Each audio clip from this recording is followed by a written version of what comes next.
first question I wanted to ask relates to how prevalent these traits are, or qualities, and the extent to which we all suffer from them or carry them to some degree. I think it's nice to think that these traits exist in a very, very small part of the population, but what is the experience that we're all having with respect to these dark side traits, and how do you differentiate between a trait, a personality trait, and what a psychologist might call a disorder?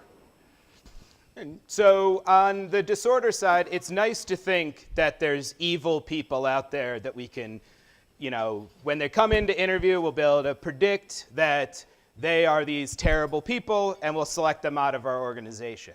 And that is true to some extent. So there are measures, and you can interview people to pick up on these traits. If you have an expert, which would be me, I live in Kensington, it's really expensive, so I can do some internal consulting for you, is that you can pick up on these traits, but going back all the way to Adam Smith in Moral Sentiments of Man and Wealth of Nations, he did talk about that capitalism is structured in a way to bring out negative and deceitful characteristics in people.